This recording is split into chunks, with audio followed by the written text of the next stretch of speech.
আসসালামু আলাইকুম দর্শক বন্ধুরা, আশা করি সবাই ভালো আছেন। তো আল্লাহর রহমতে দেখেন আম বাগানের ব্যবস্থা কিন্তু খুবই ভালো। ভালো বলতে এই যে মাটিগুলো কোপানো হয়েছিল এগুলো কিন্তু সহজেই গলে গেছে, শুধুমাত্র বৃষ্টির কারণে। আলহামদুলিল্লাহ, আল্লাহর রহমতে যে বৃষ্টি হয়েছে, যেটুকু হয়েছে আলহামদুলিল্লাহ।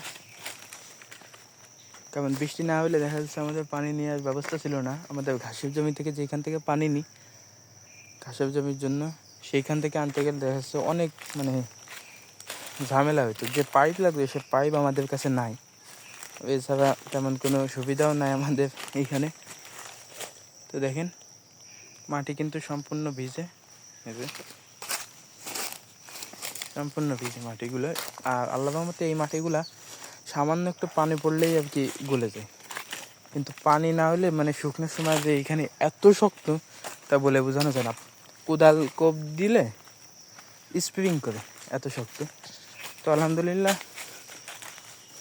আমের ব্যবস্থা সেরকম একটা ভালো না, সেরকম একটা আম হয়নি। হিমসাগর গাছে কিছু হয়েছে, এই যে হিমসাগর গাছে সামান্য কিছু হয়েছে। যাই হোক, যা হয়েছে আলহামদুলিল্লাহ বলতে হবে। তারপরেও যদি এর থেকে কম হইতো তখন আর কি হইতো, এই জন্য সবসময় আলহামদুলিল্লাহ বলতে হবে। যে গাছ হয়েছে, যেগুলো গাছ আছে যত, সেই পরিমাণ আম হয়েছে। দেখেন একটা আম পড়ে গেছে আর কি, শিল্প ছিল। দেখেন এমনি এই যে আঠির যে আমগুলো, এইখানে মোটামুটি আম হয়েছে। আম পড়ে টুকটাক, পাখিতেও দেখা যাচ্ছে টুকটাক খায় এবং আমও পড়ে। মূলত এইখানে একটু পানির দরকার, আমাদের এখানে পানি দেওয়া হয় না। বছরে 2-3 বার যদি পানি দেওয়া হয় তাও অনেক উপকার। এইগুলো নিয়মিত পানি দিতে হয়, মূলত আমাদের পানি দেওয়ার কোনো সিস্টেম নাই, এই জন্য একটু সমস্যা। তো বৃষ্টি হয়ে আলহামদুলিল্লাহ অনেক উপকার হয়েছে। তো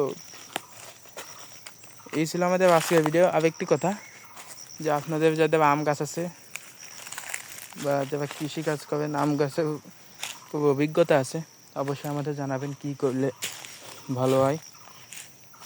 আসসালামু আলাইকুম ওয়া রাহমাতুল্লাহ।